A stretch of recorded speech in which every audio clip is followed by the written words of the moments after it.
PM Modi की rally में बमबारी का पीएफआई कनेक्शन।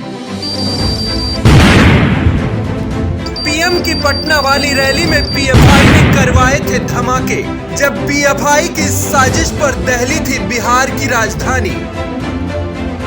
22 सितंबर की सुबह जब देश की सुरक्षा एजेंसियां पीएफआई के तमाम ठिकानों पर गाज बनकर गिरी, तो कई हिस्सों में इसका विरोध किया जाने लगा।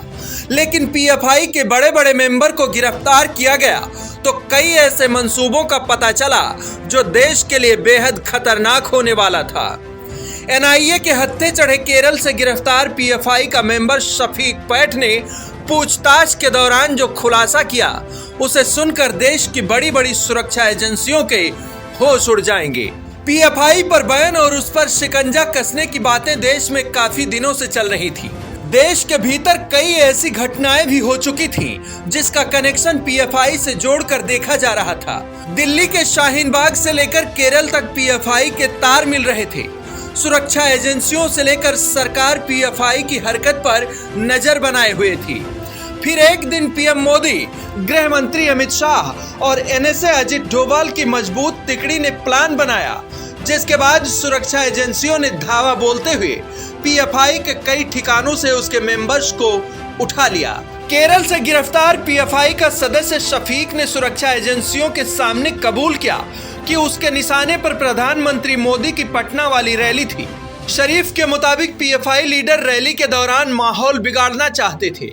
इसके लिए बाकायदा बैनर पोस्टर का भी इंतजाम किया गया था। 12 जुलाई को पटना में होने वाली पीएम मोदी की रैली पीएफआई के टारगेट पर थी। पीएम मोदी की रैली में माहौल बिगाड़ने के लिए पीएफआई की तरफ से बाकायदा ट्रेनिंग दी गई थी। जांच के दौरान यह भी पता चला कि पीएफआई के अकाउंट में एक साल में करीब 120 करोड़ रुपए डिपॉजिट किए गए थे। इसके अलावा अकाउंट में डिपॉजिट की गई राशि का 2 गुना रकम कैश के रूप में पीएफआई ने जुटाए थे। ये पैसे देश के अलग अलग हिस्सों सहित कई बाहरी देशों से भी इकट्ठे किए गए थे, जो देश के भीतर आतंकी गतिविधियों में भी इस्तेमाल किए जाने वाले थे। देश ये जान चुका था कि अब अगर भारत के भीतर पीएफआई के बढ़ते कदम को नहीं रोके गए, तो एक दिन भारत की प्रगति और अखंडता को चोट पहुंचेगी। इसलिए देश के भीतर पीएफआई पर एनआईए का गाज गिराया गया। ब्यूरो रिपोर्ट, आज की खबर।